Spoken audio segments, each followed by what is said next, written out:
بسم اللہ الرحمن الرحیم۔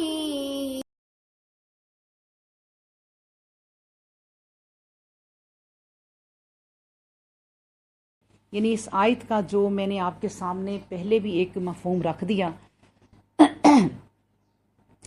کہ مسلمانوں کو مضبوط اور طاقتور سپاہی بنانے کے لیے حج و عمرہ کا حکم دیا جاتا ہے۔ بس رضائے الہی کے حصول کے لیے حج کرو۔ حج کے مقامات یہ ہیں کہ بیت اللہ جس کا طواف کیا جاتا ہے، نمبر 2 صفا اور مروہ کی پہاڑیاں جو بیت الجلیل کے بالکل قریب ہی واقع ہے، پھر نمبر 3 شہر سے مشرق کی جانب 3 میل کے فاصلے پر منی ہے، اور نمبر 4 مزدلفہ جو منی سے آگے بڑھ کر 3 میل کے فاصلے پر ہی واقع ہے۔ عرفات نمبر 5 عرفات ہے، مزدلفہ سے تقریباً 3 میل کے فاصلے پر آگے عرفات کا میدان ہے۔ عمرہ میں صرف بیت اللہ کا طواف کیا جاتا ہے، ٹھیک ہے، عمرہ میں صرف بیت اللہ کا طواف کیا جاتا ہے اور صفا اور مروہ کے درمیان چلا جاتا ہے، جس کو سعی کہتے ہیں۔ فریضہ حج 3 طریقہ پر ادا کیا جاتا ہے۔ نمبر 1 افراد، ایام حج میں صرف حج ہی کی نیت سے احرام باندھ کر حج ادا کیا جاتا ہے۔ پھر نمبر 2 آیت ہے تمتع، حج کے مہینوں میں عمرہ کا احرام باندھ کر اس کے تمام ارکان پورے کر کے احرام کھول دے اور پھر اس سال یعنی قیام حج میں حج بھی کرے۔ تمتع کے معنی فائدہ اٹھانے کے ہیں۔ تمتع کے معنی فائدہ اٹھانے کے ہیں۔ ایک شخص عمرہ سے فارغ ہو کر احرام کھول دیتا ہے اور اپنے وقت پر حج کر لیتا ہے۔ اس درمیانی وقت میں وہ ان چیزوں سے فائدہ حاصل کرتا ہے جو احرام کی حالت میں ناجائز تھیں، گویا عمرہ کی وجہ سے حج کے لیے تمتع کرتا ہے، اس لیے اس کو تمتع کہا جاتا ہے۔ اب نمبر 3 جو بات ہے کہ حج کے مہینوں میں حج اور عمرہ دونوں کو یکجا ادا کرنا اور دونوں کے لیے احرام باندھنا، اس کی صورت یہ ہے کہ موسم حج میں عمرہ کا احرام باندھے مگر اس کا احرام کھولنے سے قبل حج بھی ساتھ ہی کر لے۔ چونکہ حج اور عمرہ کا مقصد اصلی فوجی تربیت کی تکمیل ہے، اس لیے بہتر یہی ہے کہ مسلمان جداگانہ سفر کریں، ایک حج کے لیے اور دوسرا عمرہ کے لیے۔ اس کا فائدہ یہ ہوگا کہ عمرہ کے ایام میں مکہ مبارکہ کے تمام ضروری حالات و مقامات سے واقفیت حاصل ہو جائے گی، اس لیے حج کے موقع پر اس امر کے لیے آسانی پیدا ہو جائے گی کہ امت مسلمان کے بہترین دل و دماغ سے تبادلہ افکار و خیالات کرے، ان کی صحبت ہم نشینی سے فیضیاب ہو اور دنیا بھر کے مسلمانوں کے نشو و نما، ارتقاء اور حیات ان پر غور کر سکے۔ اللہ اکبر۔ اب اللہ سبحانہ و تعالیٰ جو یہ فرماتے ہیں اس آیت میں کہ راستہ میں رک جانے کی اگر کوئی صورت پیش آ جائے، یعنی تمہیں اگر روک لیا جائے، ہاں اگر کوئی شخص راہ کی بد امنی یا بیماری کی وجہ سے روک دیا گیا یا رک گیا، یعنی خود بیماری کی وجہ سے رک گیا یا روک لیا گیا اور حج اور عمرہ کے لیے نہ جا سکا، تو اپنی استطاعت کے مطابق قربانی کا جانور وہاں بھیج دے یا کسی معتبر شخص سے کہہ دے کہ قربانی کے روز میری طرف سے بھی وہاں ایک جانور ذبح کر دینا۔ اس میں اللہ سبحانہ و تعالیٰ کیا کہتے ہیں؟ فَإِنْ أُحْصِرْتُمْ فَمَا اسْتَيْسَرَ مِنَ الْهَدْيِ وَلَا تَحْلِقُوا رُؤُوسَكُمْ حَتَّى يَبْلُغَ الْهَدْيَ مِحِلَّهُ۔ تو اگلی جو آیت ہے فَمَنْ كَانَ مِنْكُمْ مَرِيضًا أَوْ بِهِ أَذًى مِنْ رَأْسِهِ فَفِدْيَةٌ، یعنی اگلی آیت کا جو حصہ ہے، تو اس میں اللہ سبحانہ و تعالیٰ اب یہ فرماتے ہیں کہ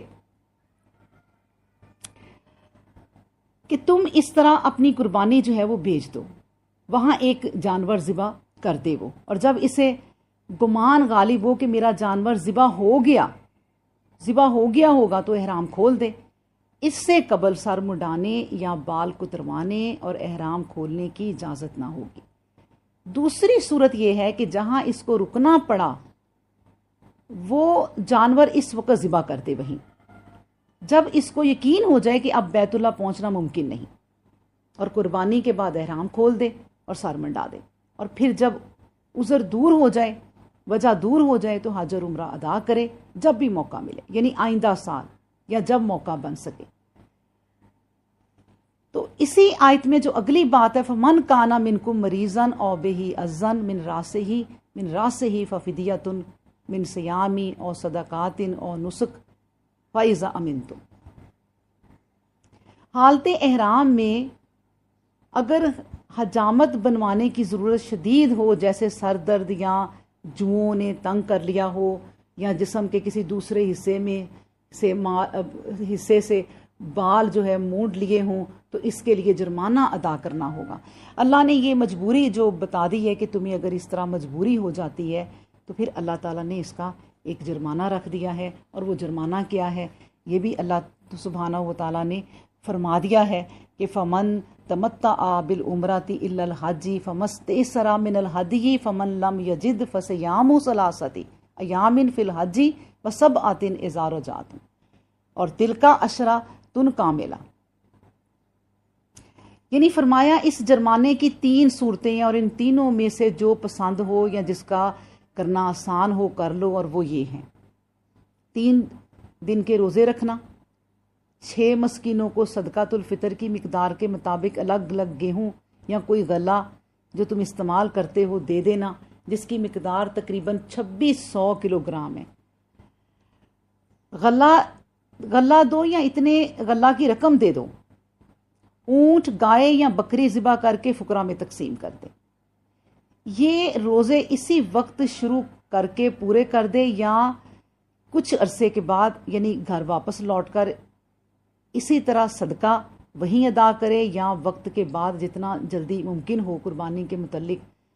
کرے۔ اور قربانی کے متعلق بہتر تو یہی ہے کہ وہیں قربانی کی جگہ جہاں پر ہے اسی جگہ پر جانور ذبح کر دے، لیکن کسی وجہ سے یہ بھی اگر ممکن نہیں ہے تو جب میسر آئے تب کر دے۔ یعنی اس میں بھی اللہ تعالیٰ نے کوئی جو ہے وہ اتنا پابندی نہیں کی، یعنی کہ تکلیف نہیں دی انسان کو۔ پھر یہ ہے کہ اللہ سبحانہ و تعالیٰ نے فرمایا کہ جب دشمن کا خوف دامن گیر نہ ہو، بیماری وغیرہ کا عذر جاتا رہے، چاروں طرف امن امان قائم ہو جائے، حالات درست ہو جائیں، تو پھر حج تمتع ادا کرے۔ تو اسے ایام حج میں حرم کے اندر یعنی عرفات سے واپس آ کر منی میں جمرہ عقبہ پر رمی کرنے کے بعد ایک جانور ذبح کرنا ہے، خواہ وہ اونٹ، گائے ہو یا بکری، جو توفیق ہو یا جو میسر آئے۔ لیکن اگر اس قربانی کی توفیق نہ ہو،